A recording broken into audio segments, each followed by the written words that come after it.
Belt खोलो, बाहर निकलो। एक डॉक्टर जो पहले एक लाइसेंस प्राप्त सर्जन थे, अब उन पर एक मरीज का गलत अंग निकालने और ऑपरेशन टेबल पर उसकी जान लेने का आरोप है। अगर आप इतनी बड़ी गलती करते हैं और फिर भी घमंडी रहते हैं, उस समय ये अलग तरह का घमंड होता है। पुलिस और मुकदमे में यह दावा किया गया कि उस सर्जरी के बाद जो हुआ उससे ये कहानी और भी चौंकाने वाली हो जाती है। आप लॉ एंड क्राइम द्वारा पेश केस देख रहे हैं। मैं क्रिस स्टीवर्ट हूं।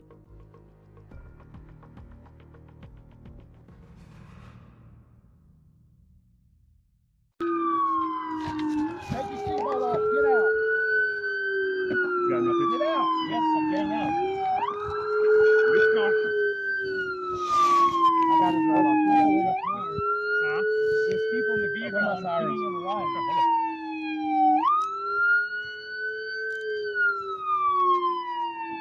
There's people in the vehicle. I'm giving him a ride. Okay. हम वो 1 मिनट में करेंगे। ठीक है, ठीक है, ठीक है, ठीक है, ठीक है, हाँ। Okay. वे ओसा जा रहे हैं। उनके पास वारंट था, उसे जेल जाना था लगता है। ओह हे भगवान। सोचिए, आप फ्लोरिडा में छुट्टी पर हैं। लिफ्ट बुलाते ही पुलिस कार आ घेर लेती है।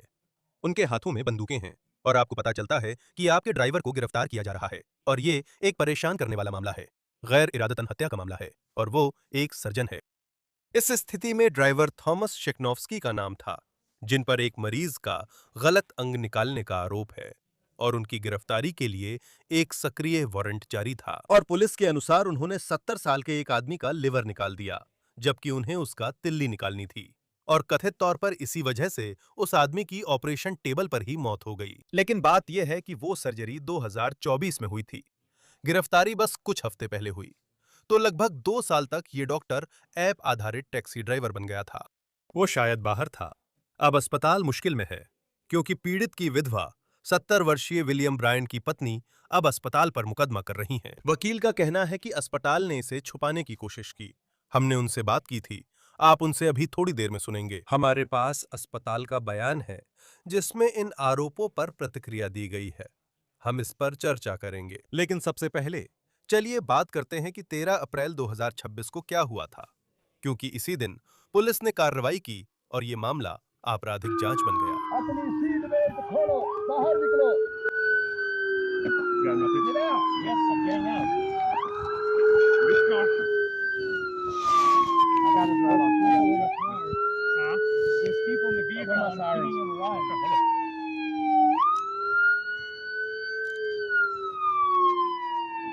There's people in the vehicle. I'm giving him a ride. ठीक है, हम 1 मिनट में ऐसा करेंगे, ठीक है? हाँ, वहाँ और लोग भी हैं। हाँ। वे ठीक लगेंगे।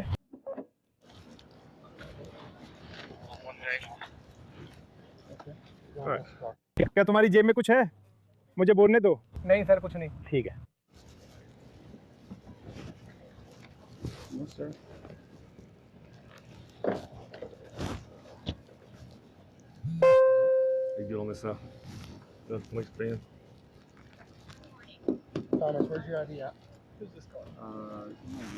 इसे बनाओ। मैं ले लूंगा, इसे वापस ले आओ। तुम्हारी गाड़ी कहाँ है? धन्यवाद। ये एक उबर राइड है। आओ मेरे साथ यहाँ खड़े हो जाओ। ओह, हम एक उबर में हैं। क्या तुमने हमें बुरी तरह डरा दिया था? नहीं, मैं नहीं डराया। मुझे लगा था कि आप हमारे बगल वाले आदमी को रोक रहे हैं, लेकिन फिर आपने हमें रोक लिया। हम छुट्टियों पर हैं। आप लोग कहाँ जाने की कोशिश कर रहे हैं? मुझे नहीं पता, हमें भी नहीं। जीपीएस बताएगा तो फोन देखकर पता चलेगा। ठीक है। बस ये अंदर जाओ। या आप दोनों में से किसी को लगता है कि आपको डॉक्टर से चेकअप करवाने की जरूरत है या कुछ और? पीछे हटो भाई। हाँ, अभी बस पीछे हट जाइए कृपया।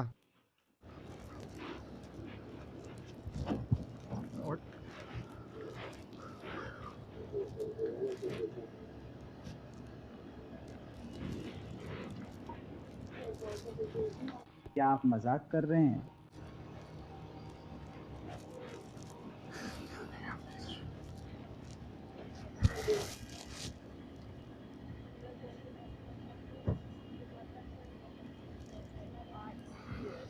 अच्छा, वो उबर चला रहा है। पंख के पास जाओ। मुझे लगता है ये वही लड़की होगी। ये वही है जिसने पिछले साल लिवर निकाला था। मुझे नहीं पता वो कौन है, पर हैरानी है कि वो उबर चला रहा था। क्या आप लोग आज शहर पहुंचने वाले हैं? हाँ, हम कल रात शहर पहुंच गए थे। हे भगवान। मुझे नहीं पता कि उसने समझाया या नहीं, लेकिन उसके खिलाफ वारंट था, उसे जेल जाना ही था। तो हे भगवान, वो मेरी तरफ इशारा कैसे कर सकता था? वो तो मेरे सामने था। मैंने सोचा कि वो पीछे था। ठीक है। मुझे पता है, अब हम उबर इस्तेमाल करेंगे।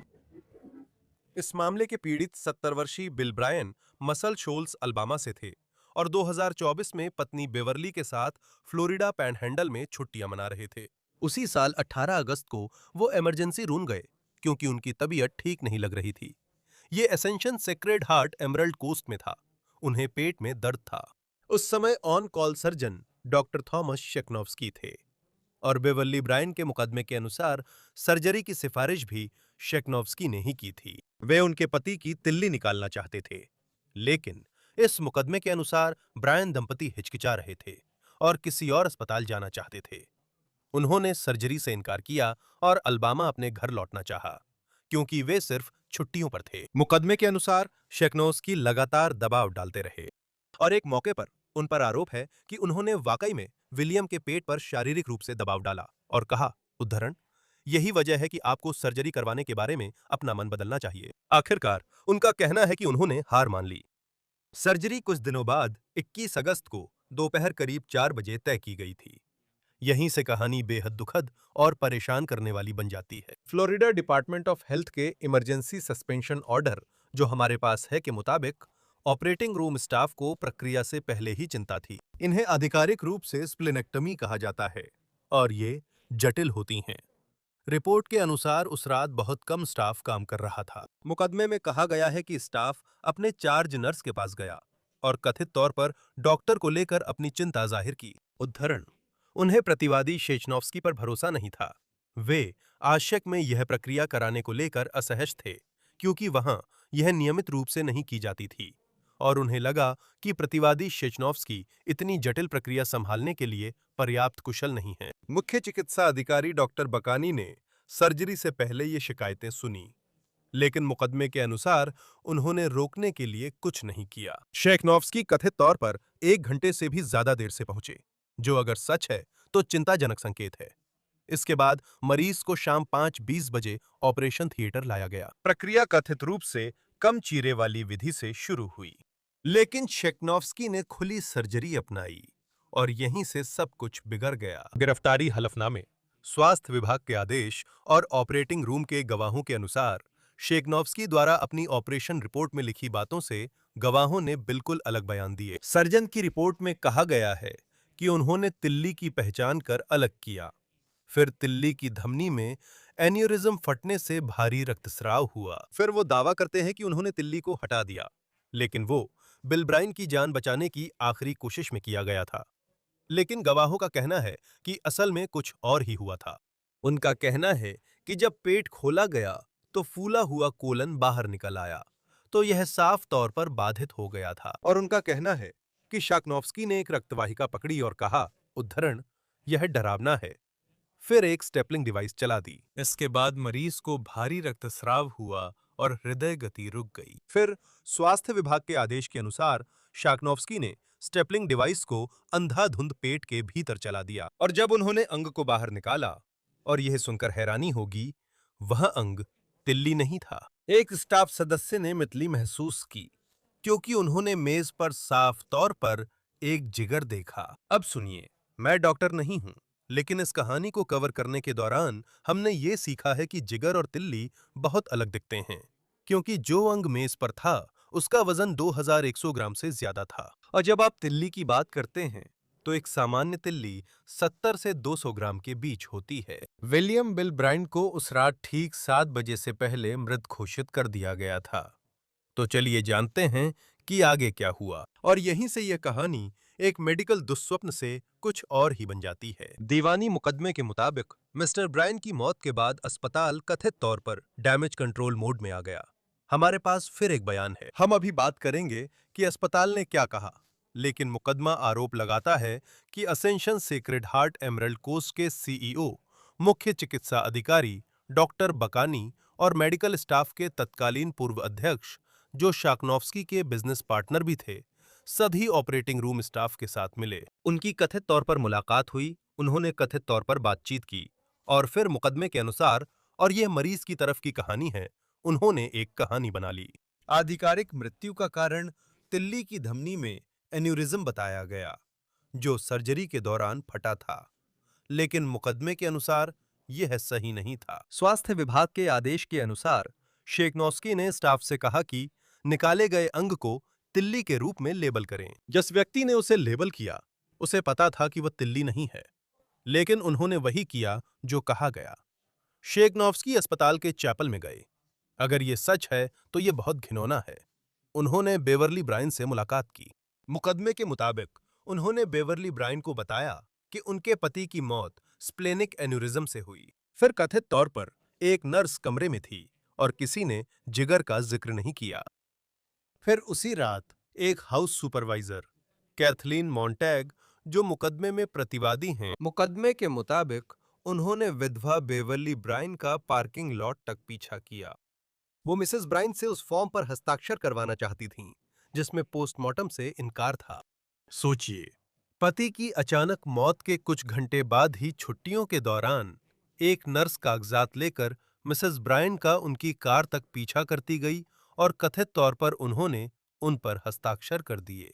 मुकदमे में आरोप लगाया गया है कि मेडिकल एग्जामिनर के लिए भरे गए फॉर्म जानबूझकर गलत भरे गए थे। उनका कहना है कि मौत के कारण को गलत तरीके से पेश किया गया। तो आखिर सच किसने बताया? बताया जाता है कि वो एक पैथोलॉजिस्ट थे। जब अंग लैब पहुंचा, टेस्ट हुए, वहां प्लीहा का ऊतक नहीं, सिर्फ लिवर था। फिर मेडिकल एग्जामिनर जुड़े। 17 सितंबर 2024 को फ्लोरिडा के डिस्ट्रिक्ट 1 के मेडिकल एग्जामिनर ने मृत्यु प्रमाण पत्र प्रमाणित किया। उद्धरण: मौत का तरीका, हत्या और मौत के कारण, अत्यधिक रक्तस्राव। और फिर से, मैं डॉक्टर नहीं हूं, तो हो सकता है मैं उच्चारण सही ना कर रहा हूं, लेकिन लिवर को सर्जिकल तरीके से निकालना, और वो बिना छुआ हुआ प्लीहा, वो अभी भी विलियम ब्रायन के शरीर में था। तो कहा गया कि एन्यूरिज्म या फटाव नहीं था। और अब यह वो बात है जो आपको सच में सोचने पर मजबूर कर देती है। आखिर ये डॉक्टर शुरू से ही प्रैक्टिस करने के काबिल कैसे था? क्योंकि ये चेचनोव्स्की की पहली गलत अंग की सर्जरी नहीं थी। फ्लोरिडा डिपार्टमेंट ऑफ हेल्थ के आपातकालीन निलंबन आदेश के अनुसार मई 2023 में मिस्टर ब्रायन की मौत से 1 साल से भी ज्यादा पहले चेचनोव्स्की ने एक और सर्जरी की थी। यह सर्जरी एड्रीनलेक्टोमी कहलाती है, जिसमें एड्रीनल ग्रंथि को हटाया जाता है, जो कि आपके किडनी के पास होती है। इसके बजाय उन्होंने कथित तौर पर मरीज के पैनक्रियास का हिस्सा निकाल दिया। और जब इस बारे में उनसे कड़ा सवाल किया गया, तो शेखनोव्स्की ने कथित तौर पर दावा किया कि एड्रीनल ग्रंथि, उद्धरण के अनुसार, शरीर के किसी और हिस्से में चली गई थी। अब वह मरीज तो बच गया, लेकिन कथित तौर पर उसे लंबे समय तक स्थायी नुकसान हुआ। यह एक सर्जन है जिसने 2 बार गलत अंग की सर्जरी की। एक मरीज को स्थायी नुकसान हुआ और एक की मौत। और मुकदमे के अनुसार असेंशन सेक्रेड हार्ट को कम से कम इनमें से कुछ के बारे में पता था। आरोप है कि मई 2023 अगस्त 2024 में अस्पताल ने शाकनोव्स्की से जुड़ी 3 सर्जिकल गलतियों की रिपोर्ट राज्य को दी, लेकिन उसके विशेषाधिकार बने रहे और वो ऑपरेशन करता रहा। मुकदमा एक अन्य मामले की ओर भी इशारा करता है। कुछ साल पहले जैक्सनविल के सेंट विंसेंट्स एसेंशन अस्पताल में डॉक्टर आर डेविड हीकिंस सर्जन थे और उन्हें ऑपरेशन की अनुमति दी गई। हालांकि बाद में एक जज ने इसे देखभाल के मानक से विचलन का चिंताजनक पैटर्न कहा। घुटने के प्रत्यारोपण उल्टे लगाए गए, एक मरीज की सायाटिक नस में स्क्रू डाल दिए गए और एक मरीज की ऑपरेशन टेबल पर ही मौत हो गई। सैकड़ों मुकदमे हुए और अंततः एक जज ने पाया कि अस्पताल की ओर से उन्हें रोकने में असफलता इतनी लापरवाह थी कि ये दंडात्मक हर्जाने को उचित ठहराती है। लेकिन वो वही अस्पताल प्रणाली थी, एसेंशन, वही समस्याएं और कथित तौर पर वही पैटर्न। लेकिन इस बार ये एक अलग सर्जन था, जिससे हम 13 अप्रैल 2026 पर लौटते हैं। और तभी वॉल्टन काउंटी की एक ग्रैंड जूरी ने डॉक्टर थॉमस शेखनोव्स्की पर 2nd डिग्री मैनस्लॉटर का आरोप लगाया। और तभी पुलिस उसे ढूंढने गई। तो अब आपराधिक मामला एक बात है, लेकिन जैसा कि हमने बताया, बेवरली ब्रायन भी हैं। वो इस सिविल लड़ाई को भी लड़ रही हैं। उन्होंने शेखनोव्स्की, उनके प्रैक्टिस, अस्पताल और कई नर्सों पर मुकदमा किया है। और उनके वकील जो जार ने उस सर्जरी के बाद उनके मुताबिक जो हुआ उसके बारे में कुछ बहुत ही तीखे बयान दिए हैं। उनसे हमारी बातचीत पर जाने से पहले मैं एक बयान पढ़ना चाहता हूं जो सेक्रेड हार्ट एमराल्ड कोस्ट द्वारा जारी किया गया है। डॉक्टर शेखनोव्स्की कभी सेक्रेड हार्ट एमराल्ड कोस्ट के कर्मचारी नहीं थे और अगस्त 2024 से यहां प्रैक्टिस भी नहीं की है। हम अपने मरीजों और समुदाय की अपेक्षाओं के अनुसार मानकों को बनाए रखने पर केंद्रित हैं। डॉक्टर शेखनोव्स्की ने वकील रखा है या नहीं, ये साफ नहीं है। हमारे साथ बेवरली ब्रायन के वकील जार्जर जुड़े हैं। धन्यवाद सर, लॉ एंड क्राइम पर समय देने के लिए। मुझे पता है कि आप लगभग 2 साल से इस कहानी का हिस्सा रहे हैं। बॉडी कैमरा वीडियो देखकर आपको क्या दिखा? सर्जन को हिरासत में देखना आपके लिए कैसा अनुभव था? परिवार ने राहत महसूस की। मैंने परिवार के लिए राहत महसूस की क्योंकि मैं सिविल केस आगे बढ़ा रहा हूं। लेकिन हमें शुरू से ही 1.5 साल पहले से ऐसा लगा कि यह एक आपराधिक मामला है जिसमें फौजदारी न्याय प्रणाली की भागीदारी जरूरी थी। तो मुझे खुशी थी कि ऐसा हुआ। इस बात का कि इसमें आपराधिक पक्ष भी है, आपके दीवानी पक्ष पर क्या असर पड़ता है जिसे आप आगे बढ़ा रहे हैं? ये दोनों अलग अलग रास्ते हैं, इसका कोई असर नहीं पड़ता। असल में केस आपस में ओवरलैप नहीं होते। हमारे सिस्टम में 2 अलग अलग रास्ते हैं, एक नागरिक रास्ता है और एक आपराधिक रास्ता है। और नागरिक रास्ता वे आपस में नहीं मिलते, तो वो केस चलेगा चाहे इस केस में कुछ भी हो। ये केस भी आगे बढ़ेगा चाहे उस केस में कुछ भी हो। और जब हम नागरिक मुकदमे की बात करते हैं तो जो कहानियां बाहर आई हैं और उस भयानक रात की ओर लौटते हैं जब मिस्टर ब्रायन ने अपनी जान गंवा दी थी। क्या आप हमें बता सकते हैं कि आपको उस हिस्से के बारे में क्या पता है जब बात डॉक्टर की आती है? चैपल में बेवरली के पास जाकर उन्हें समझाना कि क्या हुआ था और फिर हम उस बिंदु तक कैसे पहुंचे जहां असली मौत का कारण पता चला। क्योंकि ऐसा नहीं है, यह सीधा रास्ता नहीं लगता जैसा कोई उम्मीद कर सकता है कि आप आसानी से जान पाएंगे कि आपके प्रियजन की मृत्यु कैसे हुई। हाँ, इसमें कुछ भी सीधा नहीं था। डॉक्टर ने मिस्टर ब्रायन का लिवर निकाल दिया, लेकिन ऐसा करते समय उन्हें इंफीरियर वेना कावा को काटना पड़ा क्योंकि वही मुख्य नस है जो लिवर से जुड़ी होती है। और जब आप किसी का लिवर निकालते हैं तो आपको इंफीरियर वेना कावा को काटना जरूरी होता है। उस नस को काटते ही तेज खून बहने लगता है और अगर तुरंत नियंत्रण ना किया जाए तो आपके लिए कोई ज़्यादा कुछ नहीं कर सकता, तो आप मर जाते हैं। इंफीरियर वेना कावा को काटने के बाद मिस्टर ब्रायन का यकृत निकाला गया और उस अंग को ऑपरेशन थिएटर में एक टेबल पर रख दिया गया। और डॉक्टर ने यह दावा किया, भले ही कमरे में मौजूद सभी नर्सें और टेक्नीशियन कह रहे थे कि वो यकृत है, डॉक्टर ने यह दावा किया कि वो यकृत नहीं है, वो तिल्ली है। तो उन्होंने अपना ऑपरेशन रिपोर्ट डिक्टेट करना शुरू किया। और अपनी ऑपरेशन रिपोर्ट में उन्होंने लिवर का जिक्र नहीं किया, उन्होंने सिर्फ तिल्ली का ही जिक्र किया। और उन्होंने अपनी ऑपरेशन नोट पूरी होने से पहले ही पैथोलॉजी लैब में जाकर सिर्फ देखने और मापने के लिए, जैसा कि उन्होंने कहा, तिल्ली को देखा। वो गए और लिवर का कई मिनटों तक, लगभग 10 मिनट तक देखा परखा, शायद माप भी लिया। और फिर वो वापस गए और अपनी ऑपरेटिव रिपोर्ट पूरी की। और फिर से उन्होंने इस बात पर जोर दिया कि ये लिवर नहीं था, भले ही उस अंग पर वो जगह थी जहां गॉल ब्लैडर पहले की सर्जरी में जुड़ा हुआ था और हटाया गया था।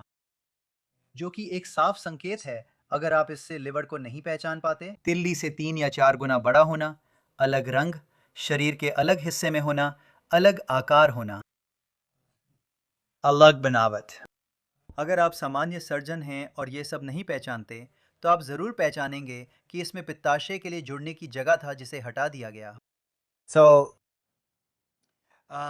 प्रयोगशाला में नमूना जांचने के बाद वह लौटकर ऑपरेटिव रिपोर्ट पूरी करता है और बताता है कि यह तिल्ली है। फिर वो चैपल में जाता है और परिवार को बताता है कि उनकी मृत्यु हो गई। वो मिस्टर ब्रायन की मृत्यु हो गई जब वो तिल्ली निकालने की सर्जरी कर रहे थे और स्प्लेनिक आर्टरी फट गई थी। एंड आखिरी उपाय के तौर पर वो उसकी तिल्ली निकालने की कोशिश कर रहा था और तिल्ली बीमार थी और वो सामान्य तिल्ली से 4 से 5 गुना बड़ी थी और पूरी तरह से विकृत थी। और मूल रूप से परिवार को बताया कि दुर्भाग्यवश वो तिल्ली निकालने की सर्जरी की जटिलता के कारण ही मर गया। और अगर प्रक्रिया सही तरीके से की गई होती, और मैं डॉक्टर नहीं हूं और यह बात आप जानते हैं, मुझे पता है कि आपने पहले भी ऐसे मामले देखे हैं। क्या वे इस सर्जरी में इस सोच के साथ जा रहे थे?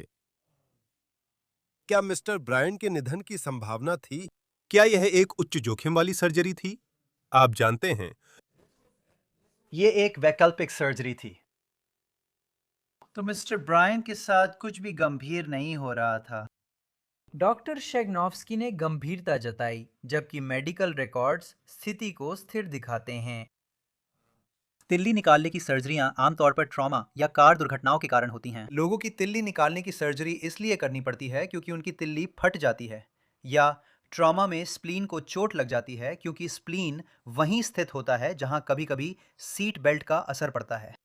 इसी वजह से तिल्ली निकालने की सर्जरी अक्सर ट्रॉमा सेंटर्स में कार दुर्घटना या गोली लगने जैसी घटनाओं में की जाती है। सही है?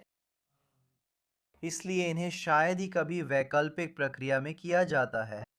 बट ये स्थिति थी जहां हमें लगा डॉक्टर नशे में था और सर्जरियां करवाने की फिराक में था, और हमारी राय में उसका एक वित्तीय मकसद भी था।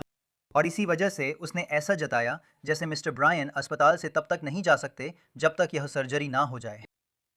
मुझे पता है आपने काम किया है और वहां कई कदाचार के मामले हैं जो आपराधिक आरोपों तक नहीं पहुंचते।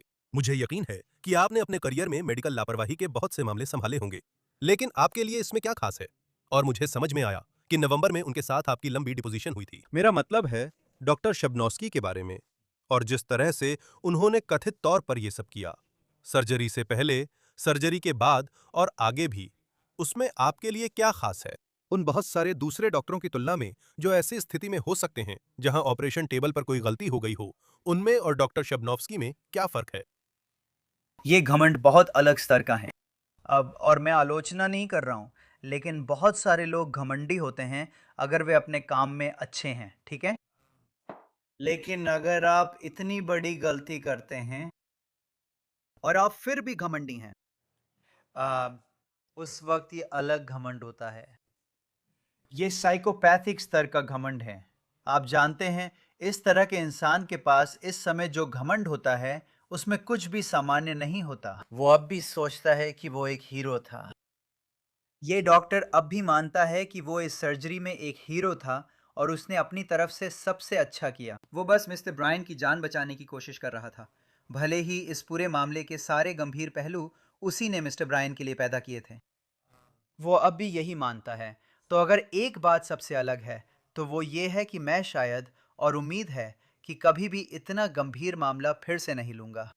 और दूसरी बात, इस आदमी में जो घमंड है वो मेरी राय में मनोवैज्ञानिक रूप से बहुत महत्वपूर्ण है। और नवंबर में हुई उस गवाही से जो बयान मैंने देखे हैं, उनमें उसने कुछ ऐसा कहा था कि वो फर्क नहीं बता सका क्योंकि वो बहुत परेशान था।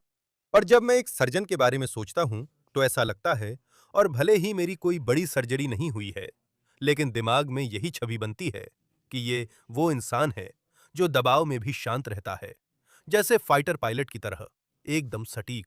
लेकिन फिर भी उनके लिए ऐसा लगता है कि इस गवाही में वो बहुत भावुक थे।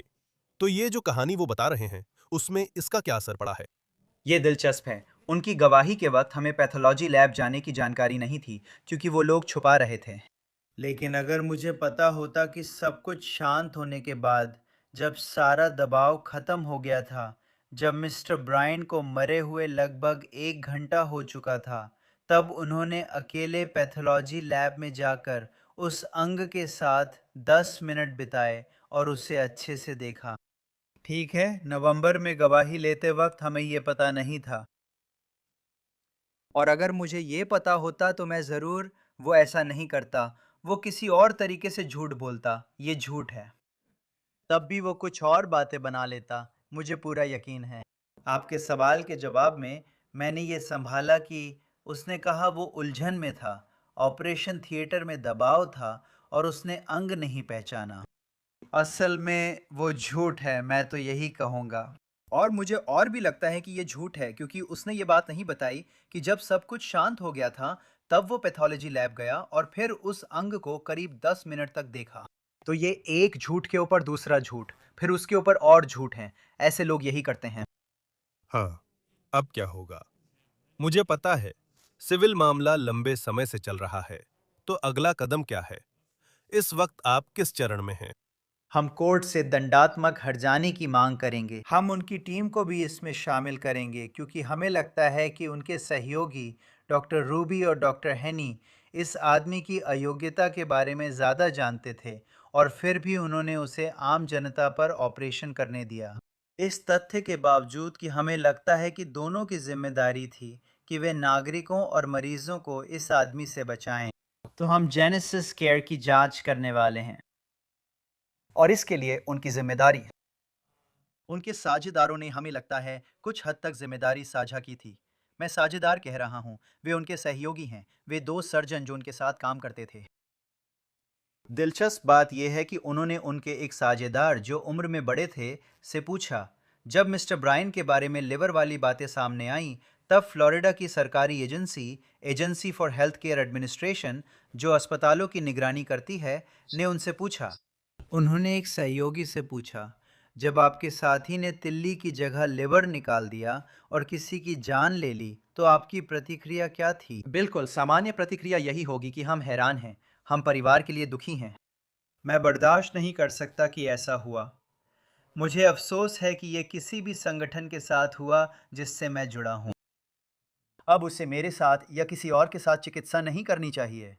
नहीं, उसकी प्रतिक्रिया वैसी नहीं थी। उसकी प्रतिक्रिया थी, तुम सब मीडिया, तुम सब हेल्थ केयर एडमिनिस्ट्रेशन एजेंसी और ये वकील जिसे मैं संभावित आतंकवादी कहता हूँ और उसने मेरा नाम लिया, हमारे पीछे पड़े हैं।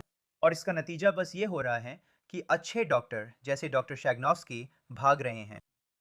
और इससे मेरे और मेरे दूसरे सहयोगी के लिए और ज़्यादा काम बढ़ रहा है क्योंकि डॉक्टर शैगनोव्स्की, जो एक अच्छे और विचारशील इंसान हैं, अब और चिकित्सा का अभ्यास नहीं कर सकते। तो जिन कारणों का अभी तक पता नहीं चला है, जब मैं उनका बयान लूँगा, डॉक्टर रूबी का मानना है कि इसका नतीजा बस ये है कि अब उनके लिए और ज़्यादा काम हो गया है क्योंकि ये कसाई जैसा सर्जन अब उनके लिए ड्यूटी नहीं कर सकता, जो मुझे अविश्वसनीय लगता है। मैं फिर कह रहा हूं, मैं डॉक्टर नहीं हूं, लेकिन लिवर और तिल्ली काफी दूर लगते हैं। बाहर से भी ऐसा ही लगता है। मेरा मतलब है, ऐसे किसी अंग को दूसरे अंग समझ लेना कितनी आम बात है। जिन जनरल सर्जनों से मैं बात करता हूँ, डॉक्टर हेनी, उनके पार्टनर और डॉक्टर रूबी को छोड़कर बाकी सभी यही मानते हैं। एक बोर्ड सर्टिफाइड जनरल सर्जन जो इस स्पेशलिटी में है, वो ये गलती तभी कर सकता है जब वो मानसिक रूप से अस्वस्थ हो या उसे कोई ऑर्गेनिक ब्रेन डिसऑर्डर हो, शुरुआती डिमेंशिया हो या वो खुद नशे में हो। ज़्यादातर जनरल सर्जन मुझे यही बताते हैं। और क्या आपने पता लगाया है या आपने उसके बैकग्राउंड के बारे में क्या पता किया, जहां वो असल में सर्टिफाइड हो सका, ताकि वो ऐसी पोजीशन में आ सके जहां वो कथित तौर पर एक परिवार को ऐसी प्रक्रिया से गुजार सके और फिर वो मामला इतना खराब हो गया। मेरा मतलब है, कोई कैसे? मुझे लगता है कि बहुत से लोग जो ये देख रहे हैं, उनके लिए सबसे बड़ा सवाल यही है, ये आदमी आखिरकार ऐसी पोजीशन में कैसे पहुंच गया जहां वो इस तरह का सर्जन बन सका। मुझे नहीं पता, वो एक ऑस्टियोपैथिक फिजिशियन है, मैं उसके बारे में कुछ नहीं कह रहा। लेकिन फिर उन्होंने एक फेलोशिप की, जैसा कि उनके द्वारा हमें दिए गए रिकॉर्ड्स और हमारे पास जो जानकारी है उसके अनुसार। और वो एक बोर्ड सर्टिफाइड जनरल सर्जन है, ऑस्टियोपैथिक। डॉक्टर एंड अब तक हमें सिर्फ 2023 में हुई उस प्रक्रिया के बारे में पता चला है जिसमें किसी की एड्रीनल ग्रंथि की जगह पैंक्रियास निकाल दिया गया था। उन्होंने एल्बामा में कुछ समय काम किया था। वो कहते हैं ये शानदार नौकरी थी, लेकिन हमें कुछ और पता चला। फिर वे डेस्टेन के अस्पताल आ गए और इस तरह हमारे पास करीब 4 साल की समस्याएं हैं। कोई भी मिस्टर ब्रायन के मामले जितनी बुरी नहीं है। मिस्टर ब्रायन से पहले उन्होंने गलत जगह सर्जरी कर दी थी। एड्रीनल ग्लैंड की बजाय पैंक्रियास का हिस्सा निकाल दिया था, जबकि ये दोनों अलग अंग हैं। हाँ, आखिर में बताइए, ये परिवार कैसा है? मुझे पता है, शब्दों में कहना मुश्किल है। जब आप किसी अपने को इस तरह खो देते हैं और ऊपर से इस मामले पर राष्ट्रीय ध्यान भी जाता है, और फिर आप उन सभी छोटी-छोटी जानकारियों के बारे में जानते हैं जो मुकदमे में आरोपित की जा रही हैं।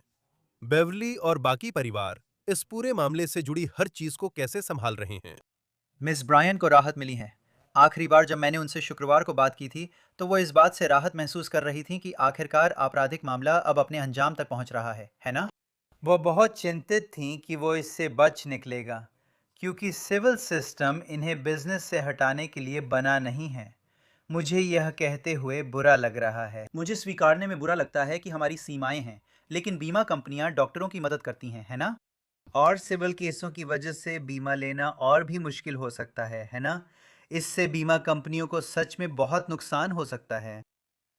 लेकिन जहां तक उनका बिजनेस बंद करवाने की बात है, इसमें यह अच्छा नहीं है। लेकिन आपराधिक व्यवस्था इसमें ज़्यादा अच्छा काम करती है। तो वो इस बात से राहत महसूस कर रही हैं कि अब ये आदमी शायद अब कभी भी, कम से कम किसी बड़े देश में, डॉक्टर की प्रैक्टिस नहीं कर पाएगा। उम्मीद है हमेशा के लिए। तो अभी के लिए वो सबसे ज्यादा यही महसूस कर रही हैं। ठीक है, जो जार्जर वकील। धन्यवाद सर, हमारे साथ लॉ एंड क्राइम पर समय देने के लिए। हम आपकी सराहना करते हैं। जी हाँ, धन्यवाद। लॉ एंड क्राइम के ऑन द केस में फिलहाल बस इतना ही। हमें YouTube और Spotify पर सब्सक्राइब करें। अब हम पीकॉक पर भी स्ट्रीम कर रहे हैं। मैं क्रिस टीवर्ट हूं। अगली बार फिर मिलेंगे।